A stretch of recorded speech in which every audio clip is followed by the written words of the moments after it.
These are the highlights of India's smartest podcast, The Ranveer Show. Welcome to TRS Clips. Make sure you hit that bell icon and don't forget to subscribe. I come from a place of being from a Punjabi family.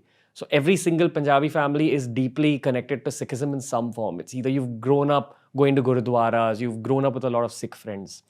The one thing that I connected with when it came to Sikhism, other than the stuff you've already spoken about, I was always connected to the humility of it, the concept of Ikonkar. The other aspect that I was extremely connected to was the warrior spirit.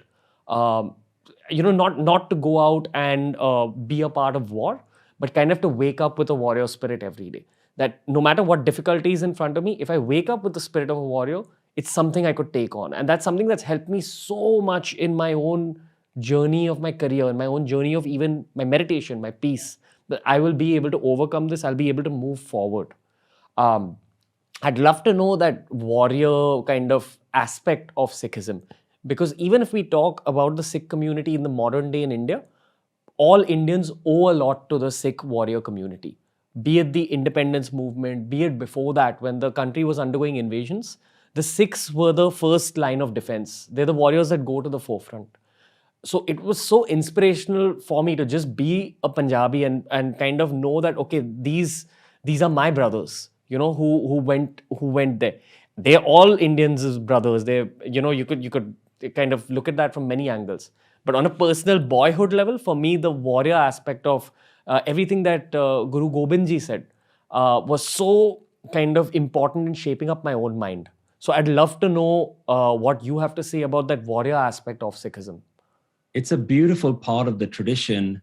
And I just give you a little bit of the backdrop for those of your audience who don't know the story around why Sikhism came.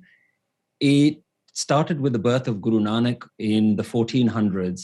And in the early 1500s, India began to see invasion from Mughal emperors.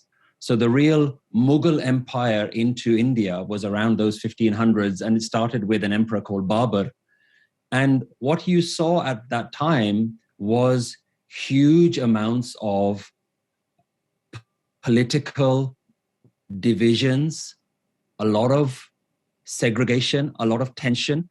And really, he was acting like a dictator, coming in and mass killing so many people because he just believed that I am owed this country. I'll just come and take whatever I want. So if you just think about the geography of Punjab and where it started, that was where the Arab invasion started around from those sorts of areas. And so you had a group of people rise up and say, this is our home.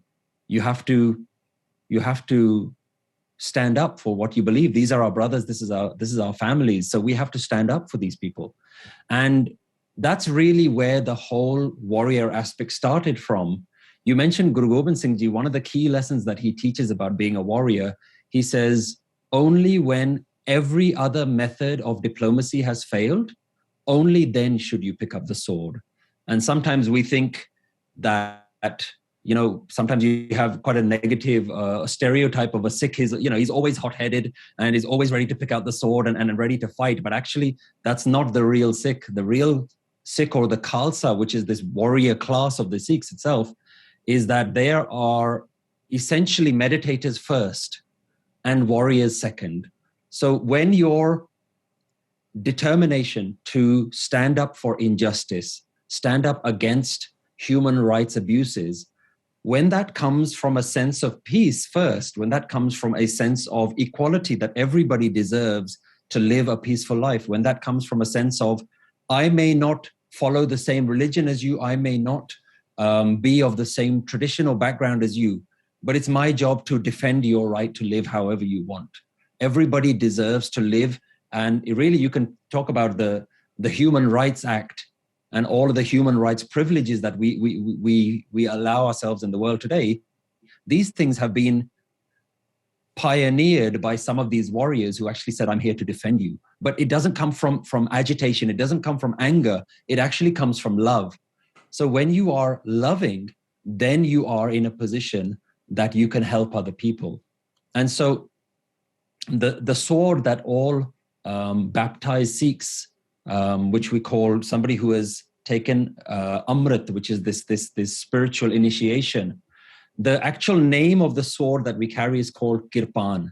And Kirpan means to give kirpa to others, to give blessings to others. It is, you are doing it out of your own grace, out of a sense of love for everyone else. So you never fight a war or anything like that out of a sense of agitation. The other thing that Guru Gobind Singh Ji taught was the Khalsa is one who fights a battle daily. Every single day, whether that doesn't mean you get up and you physically start fighting. It means every single day you need to see life as an opportunity to destroy negativity, to destroy injustice, even in your workplace, even in your family, even if there are things going around you, just with the people in your close circle. You need to be the person that says, right is right. These are the things that need to be done. This is the right way. And sometimes that's a big sacrifice. A lot of us, we don't want to do that. We don't want to stand up for what's right.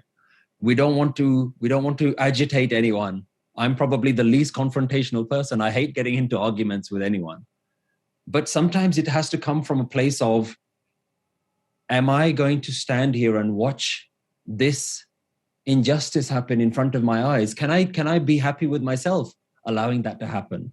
And when you're agitated internally from the things that are going on around you and you say, no, something has to be done, that's who a true warrior is. So a warrior is one who's coming from love, not from hatred or segregation. In fact, even the person that you are fighting against, so to speak, you're doing it with love. I'm doing it so that you may understand that there's a better way to live. I'm doing it out of blessing for you, that you need to understand that there's a better way to live. And I won't do that with a sword first. I'll do that first with my kindness, with my words, with my compassion towards you.